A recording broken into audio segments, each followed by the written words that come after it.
Okay, welcome back to Covered in Dust podcast. I'm here again with James in another variance of our video as well. A new location. Yeah, it's been a bit weird, isn't it? We've had to try and mix and match. There was a mistake at the studio. Someone had double booked the room, so we've had to make do.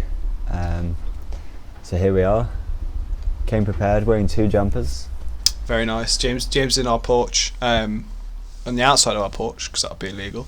So today we're going to have a look at like what it means to connect with people. So we're going to look at like what it means to sort of make relationships, friendships, that sort of thing with people. That sounds quite broad. What we mean by that is kind of generally connecting with different people. So I guess James, kind of we're talking about connection, things like that. Why is connection important then, as a person and as a Christian? Yeah, I think the first thing that comes to mind is just how the first sort of few pages of the Bible we see the importance of community and things like that. When God says it's not good for man to be alone. Now often I know in that context it's Adam and Eve, husband and wife, but actually I think what that shows, and I've heard different talks on it about it being, it's not good to be alone, separated from a community. We are designed to be in community and with other people, and I think it's obvious that specific context doesn't necessarily mean it's just for a husband and wife, that it's not good for a man to be alone. Because Paul, sorry, background noise. Because Paul talks about, obviously, he's single, Jesus is single, so it's not necessarily about that. It's more about being in community. I think that's what the first thought that comes to my mind. Sorry, we just we're live and we're raw. So there's going to be things that and you might not hear in a normal studio that's soundproof. Some mouthy women. So as James kind of saying, like the Bible kind of points and it tells us that it's important to connect with people. But I think something that I kind of want to point out is like that doesn't come naturally to everyone, and we can't assume that everyone is just being unsocial. Does that make sense? Yeah. Like we can't assume that everyone, or we shouldn't say that you just need to be more friendly, because that's not helpful and that's often not true as well. So I think, a great example to look at is Jesus. Obviously. Could just you want to rev a little bit less? So women drivers. I'm kidding. I think a great example to look at is Jesus and how much time he had for people, and I think that's often quite hard to get into our heads. As in, what I mean by that is it's easy to go, we'll just be friends with everyone, but actually that doesn't actually work, and that's not practical. I guess James, we can't be friends with everyone, but however it's important to do make connections. So I guess is there a middle ground? How do we balance being friends with everyone and having some solid, good friendships? I think just what you were saying there about Jesus, what I think about his interactions with all those people that he meets and speaks to and engages with that aren't his close friends, aren't his disciples, and how he behaves around them. And I think, to be honest, like the way to the middle ground is the question isn't how can I be friends with lots of people or not enough people. The question is that how can I be a good friend myself? I think that's what we learn from Jesus. Like, he had all the qualities of a great friend, and they came out even in even when he just met someone and that was the only interaction he had with them, those qualities of being a great friend still shone, and he was still able to be a great friend to strangers and people he wasn't going to meet again, which seems a bit weird, but it's those kind of characteristics that I think is what we should try and get our sort of aim for ourselves.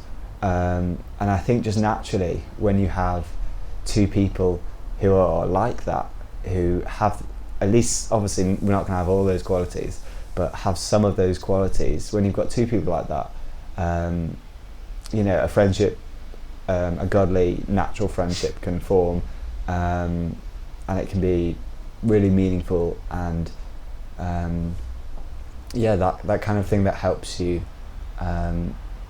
throughout your life, of having friends around you who are similar and have,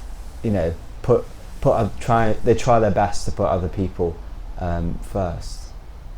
Yeah, got a bit lost on that point, but yeah.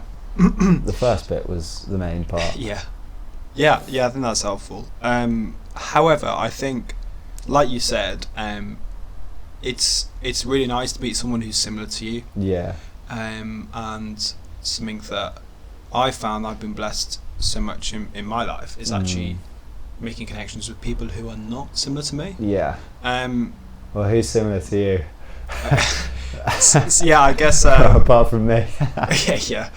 I guess. So it's great to make connections with people who are like us. Yeah. And there's nothing wrong with that. But however, how can we be someone who loves Jesus, who is prepared to have time for and make connections with people who are not like us? Yeah. So how do we balance that without being, I guess, a people pleaser? Yeah. Well, I mean, what would you say to that, James? Well, I mean, to be honest, I think what are your thoughts? Like, you asked me all the questions. You have a go. No, I feel like you've got some insight, because I think we spoke last year about like coming to uni and meeting all the different kinds of people, and like, well, I think it's similar experience that we both had of, like, you meet people maybe on your course or whatnot, and you're completely different, but you're together a lot, and there almost feels sometimes like a pressure as a Christian. It's like, I kind of want to be a friend of them. You almost see them as like, oh, I need to have some non-Christian friends. But yeah, what's your kind of thoughts on that? Yeah, we have kind of had this chat, and but I think I can't remember where. I think it was someone at my parents' church was kind of saying, like, what if we were like really consistent? So in our like personality. So what I mean by that is, like, imagine if I say to you, "Oh, can you pray for this?" Imagine if we said, "Oh," to a non-Christian friend, "Oh, I'm actually praying for this at the moment." Imagine if we were so consistent that, like, I mean, consistent sounds like a weird word, doesn't it? But imagine if that's what we were like with everyone. Yeah. How like different would that make us? Yeah. No, I think that's a really good like way of phrasing it, being consistently friendly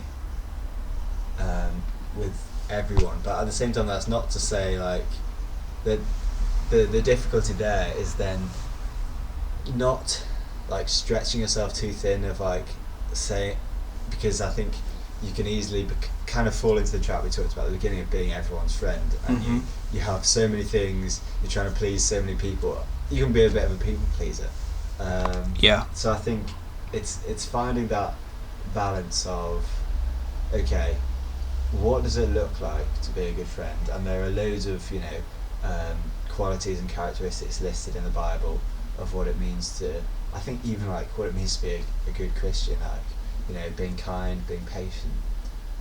Actually that 1 Corinthians passage on love, I know that's a bit of a cheesy one, but actually a lot of those qualities are really, and I know it's talking about often that's used at weddings and things, but actually a lot of those characteristics, all of those characteristics are really desirable in a friend. And being patient, being kind, being loving, that doesn't mean being a complete walkover, or being a people pleaser. Sometimes it means politely saying, actually, I can't do that today, or you know,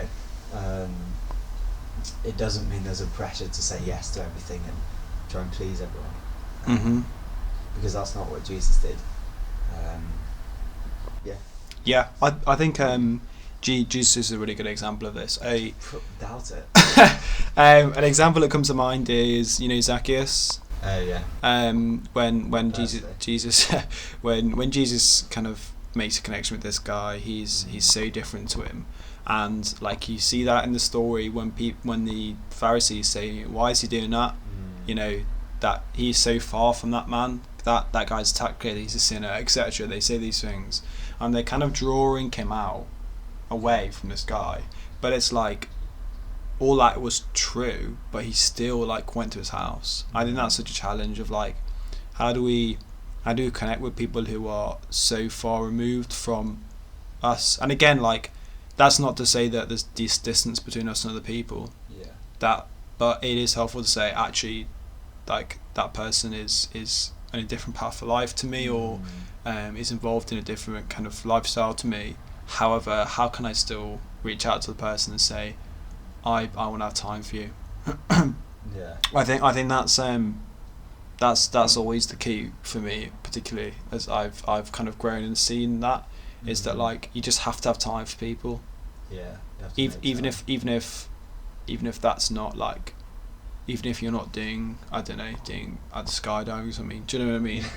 Like it's important to have time for people and make an effort as well. I was actually in a lecture today, we were talking about leadership and qualities of leaders, and actually something stood out to me there, where it was like and talking about leaders in a like work environment, like a good leader, everyone knows like a leader in business is busy, but a good leader will make time for their employees and to make them feel valued and appreciated, and I think that's definitely a lesson that hit me, of like, actually, okay, everyone's busy, but how are you gonna use your time and make time for people, so that you can make them know that they're appreciated, and kind of show those qualities of being phlegm, of being a good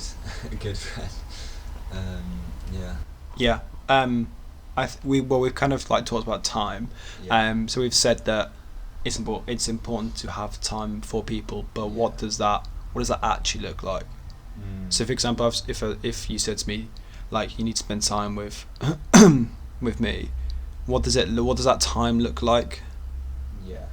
So then that's an important question to ask. I think it can be really simple, like just a phone call. Okay. Because I think it's just about intentional time, of like, actually, I'm not doing anything else. I'm just here to chat to you, to speak to you, to listen. I think I really appreciate just phone calls. I like phone calling people. And they're just like, often I find when I call people, they're kind of like, oh yeah, what? I'm like, I've actually got nothing, I'm just saying how you are. And like the kind of response is like, oh right, really? And then you can tell like it's always that's a nice thing to hear. So as I say, I don't think, like you said, it doesn't have to be going skydiving. It could just be something simple. Like that. I think it's excuse me, it's really important to be kind of honest in that time as well. So often we can kind of like try and pretend to be someone that we think people want to see. And whereas in reality, actually, like, I find that I respect someone so much more when they're just being real with you. And that's just, being honest, do you know what I mean? And saying, that's different for different people, like, in that sense. Honest doesn't mean oversharing. Honest doesn't mean being over intimate with someone. It just means being authentic in kind of where you are, and it's just, I think that's really important to have that, because it's actually hard to to connect with someone who's not, because in a sense you're connecting with an projection of them in a way, so that's something that I've kind of found is, so it's important to be honest and authentic. In terms of like when you're connecting with someone who, I think it's very clear. Well, I mean, no, I think it's very obvious when someone is trying to be something they're not. Like, it's so obvious. Like, I know lots of people who I've met who I've sort of chatted to in group context, and I'm like, oh, they seem pretty cool. And then maybe when you're talking to them on their own, and you can see actually, you can almost, it's almost like I'm picturing like a hologram, Yeah. It looks perfect, but then like Yeah. you get close to it and it starts flickering, and it's like, oh, actually, like, Okay. I can see some problems here. Of like, it feels like that person isn't even listening, or because they just, I don't know, it's weird. It's like there's a barrier, and it can be a bit off-putting. So I think that's quite common. So I think it's really refreshing to have someone, as I said, even if it's just like not a long-term friend, even if it's just you don't see them very often, it's really refreshing to have someone who is clearly honest and just being themselves. Yeah. I keep forgetting the camera's on, so I'm pretty sure I've looked really. It's got so dark. I've looked really gormless this episode. It's got dark in like 5 minutes. But that just shows like when I'm not looking gormless, clearly I'm not being authentic. Dear. Because my authentic self is a gorm. You need to sort yourself out, yeah. Yeah. Okay. Yeah. So it's a bit me. Yeah, I think like we've kind of talked about sort of being honest and stuff like that, authentic. Yeah. But I think as well it's easy to say that, but it's harder to kind of forge those meaningful relationships. Yeah. So you might be listening and thinking that sounds great, but I feel like when I meet people I find it hard to have those connections. Yeah. And I think something that I've experienced myself is often stepping out in faith. Yeah. You find yourself experiencing like a deeper like relationship, which one that I found personally. Again, like don't read into that and think I'm just gonna send a message to someone random. Yeah. But why I am saying that is kind of what I am saying is kind of actually maybe just trust that someone is kind of what they're saying they are. Yeah. If that's a kind of person of Jesus. And again, like don't message people randomly, but what I am saying is actually it's important to step out and say I'm prepared to make myself vulnerable. Yeah. I'm not like too vulnerable, but I'm prepared to make myself vulnerable with this person so that they actually know me. And I think that's really important when it comes to forging something that's like more than skin deep, really. Yeah. I think in terms of like practically how do you kind of be real, and something I found since my first year when I moved to uni, it's very stressful, like meeting new people. There is always the temptation of like, I don't know, it's something in us, it's like almost natural to like change ourselves slightly. Tell them what they want to hear. Yeah, look, it's like it almost feels natural to do that, to put up a bit of a barrier. But I think something I've realised since being at uni, that I've definitely grown a lot in terms of feeling comfortable, and that might not necessarily be a good thing, because that me being comfortable often leads to other people being uncomfortable. But what I guess my point is, what I think I've learned is Matthew 22, when Jesus is saying the 2 commandments: love the Lord your God with all your heart, mind, strength, soul, whatever it is, and then love your neighbour. And those 2 things are in that particular order. Like, who's your neighbour? It is your friends, it is who we meet. But learn to love God first, and and you can pray, you can ask him to let him know how much he loves you. And I think from when you're rooted in his love and your identity is secure in Christ, then it becomes a lot easier to be real with people. because you know, like, what they think of you is not the be all and end all. And I think you can have much more fruitful relationships when your identity is secure. Yeah, I think that's really helpful, because the temptation is also, like you were saying, to give people what they want to hear, and to tell people what they want to hear. Yeah. And again, like, the temptation is to create this persona that you think kind of Christians want to hear, and it's important, like you said, to say, actually, if what these people think of me is not the be all and end all. Yeah. And if we say, actually, instead is what Jesus thinks of me, then that's going to mean that, you know, when we hit kind of those little bumps, I don't know, someone turns around at you and says, like, I think you're really annoying, we're gonna say that might be true, but I'm actually going to live my life on. Yeah, I think just a thought I was having of, like, being real with people. I think, like, in the experience I've had, people really appreciate you being honest with them and just being being real. Like, people appreciate that. Like, oh, thanks for saying that or whatever. Yeah.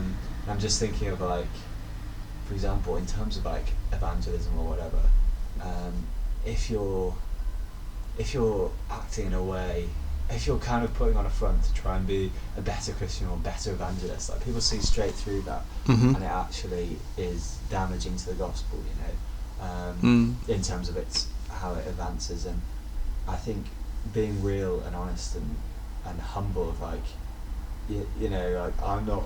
It's where that culture comes from, of, like, people think, oh, Christians are perfect. Like, if we're real with people, they'll see, like, we're not. And that's really, like, what's the word? Not welcoming, but makes it accessible. That's the word. Yeah, I get you. Yeah. Do you want to pray for us, James? Not really. I think you do. I'm trying to hold a straight face here, but I can't. Yeah, Father, we thank you for the examples that you've left us in your word. Jesus, we thank you for how you were and how you behaved with other people, and we thank you that we can have you as our teacher. Just pray now that through your Spirit, you'd fill all those who are listening and us with a reminder of your love, how much you love us. Would you help us to be rooted in that, and to know our identity is in you, and from that, help us to love others as you love them, as you first loved us. Help us to love others through being real, and and I just pray that we can have some great relationships, gospel-focused relationships, even with non-Christians, that have a real impact in other people's lives. Just pray that's in your name. Amen. Amen. Yeah. Glory. Yeah, hope you guys enjoyed that. As always, feel free to interact with us. We'd love to hear your comments. You're probably wondering, actually, we didn't say What's that? why we didn't have a guest this week.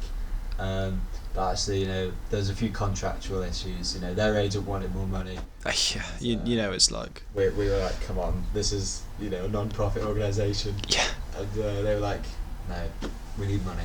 So, yeah. Hopefully next week. All right. Yeah. See ya.